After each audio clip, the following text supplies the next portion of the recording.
First, my apologies for having to run off so quickly and leaving you with just my voice and some slides. But I could not possibly make the flight home, and I'm sorry that you are here still in the graveyard shift. Hopefully there's still some of you in the room. I don't know this, but I still would like to give some input for this session. I'd like to thank Marco and Debbie for giving me this space still. I would have understood if they wouldn't have done so. It's never nice to have a speaker in the program who then doesn't show up. So I really feel sorry for this. If Marco or Debbie can change the slides as I talk, that would be wonderful. Holistic approaches to sustainability in science. In higher education, that's what I would like to give some input to. Obviously, what we know nowadays is that we do live in times of uncertainty and complexity. Science needs to deal with that. There's confusing rhetoric about what is true. Scientists compete with one another. Distinction between fact and myth becomes blurry, and sometimes it's actually purposely created, the confusion about issues like climate change. Trust is eroding. At the same time, we also see that everybody is connected through the digital world, the internet. People look for quick answers, quick information, and students do that too, of course, in their courses. But so do staff and faculty members and teachers.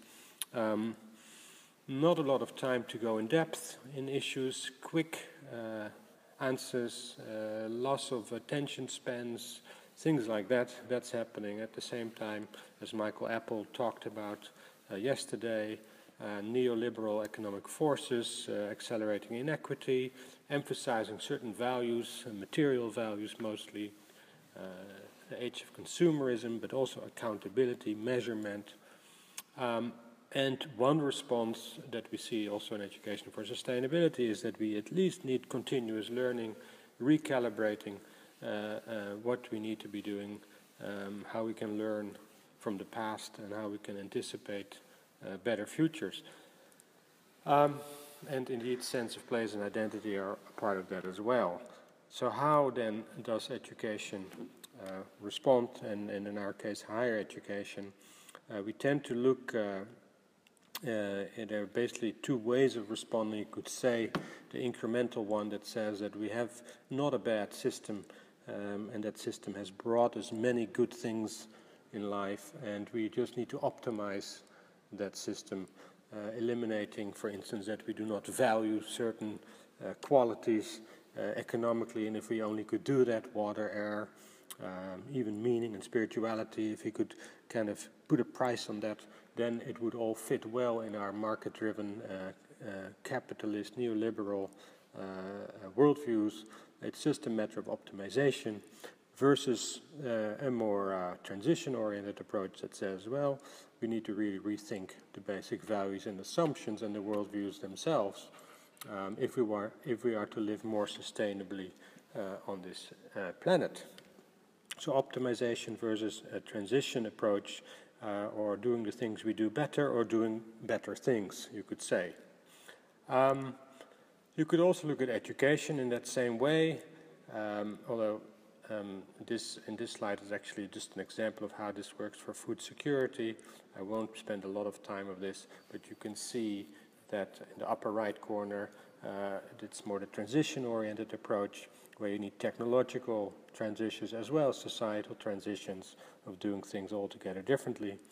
Things like cradle-to-cradle, metropolitan agriculture when it comes to food and nutrition security represent that type of transition, shortening food chains, local foods, connecting with food in place. Whereas, say, the GMOs, genetically modified foods, are more a high-tech transition that may not be societally acceptable. So won't get, and reducing food waste, for instance, would be working within the same system that we're in. We just need to be more efficient. In education, I'll skip that one for time's sake. In education, you can look at it the same way. There are lots of incremental changes, curriculum greening, using digiboards, for instance, or you could say there are transitions that are more high-tech, the flipped classroom and MOOCs, that do require a different way of thinking, but are technologically driven. If you look at more at the transitions from a societal perspective, looking at alternative pedagogies, for instance, place-based education, social learning, those types of pedagogies, critical pedagogies, they require a transition in the way we think also about education.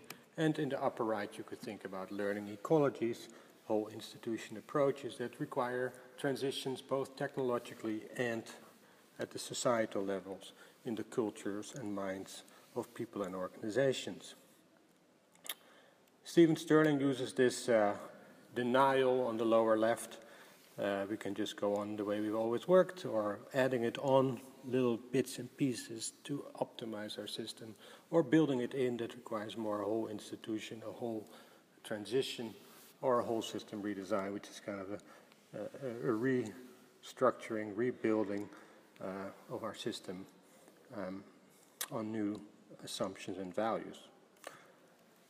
Now, a holistic approach to 21st century education, as we like to refer to change and innovation in education for the 21st century. It's already almost 15 years into it by now, but usually a holistic approach suggests we need to look at the content, new emerging themes, resilience, alternative development, or sustainability as an alternative to development, cradle to cradle, sustainable contraction. These are new ideas, content-related ideas that need to have a place somewhere in our education.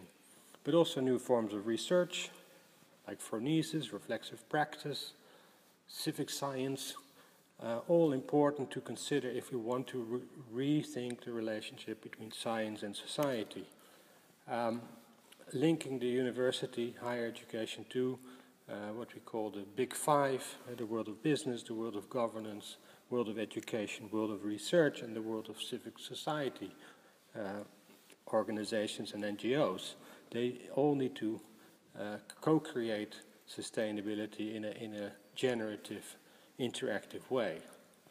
We also need to look at the place-based institutional practices, the way universities use energy, deal with waste, deal with inequity in its own systems, lack of democracy.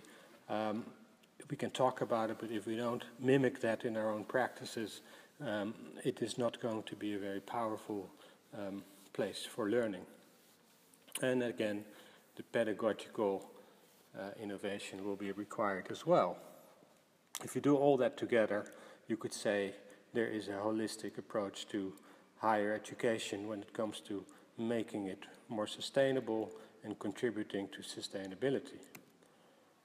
Now at Wageningen University, and we're beginning to do this also at Gothenburg University, we kind of try to develop education, and we're going to research that in the coming years, that takes a transformative approach towards socio-ecological sustainability, where we, and I refer to Gert Bista's morning session for those of you who were there, where we try to build upon the past, try to act in the present using real sustainability challenges identified by the learners themselves, where they also identify the stakeholders who are affected by that and can make a change in that situation in the present, but also looking at possible futures, possible outcomes, without exactly knowing what the right answers are or what the right solutions are, exploring, backcasting, imagining futures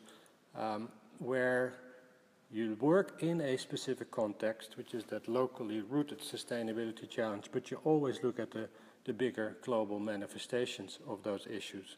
And that type of transformative learning we try to facilitate by creating these, what we call transdisciplinary groups of students who work on societal challenges that tend to be sustainability related. There's implications for how we organize learning, how we design learning spaces, how we facilitate learning, how we assess that learning.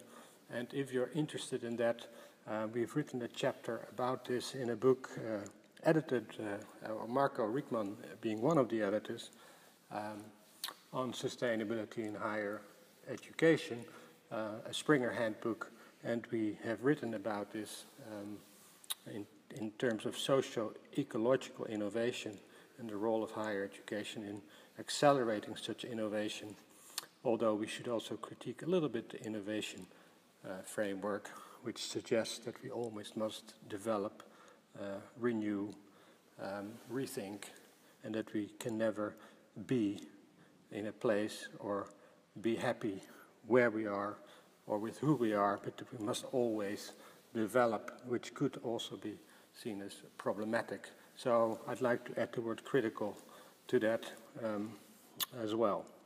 Okay, I've talked already more than I should. Key points.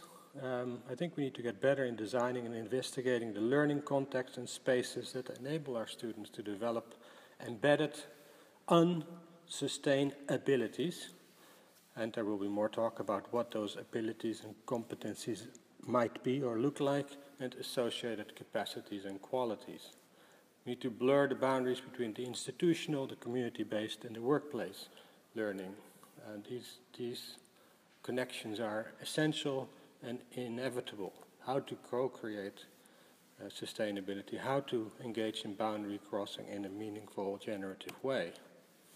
We need to critical thinking, the taking for granted values and behaviors and systems need to be questioned if we are to transition towards a new way of doing things.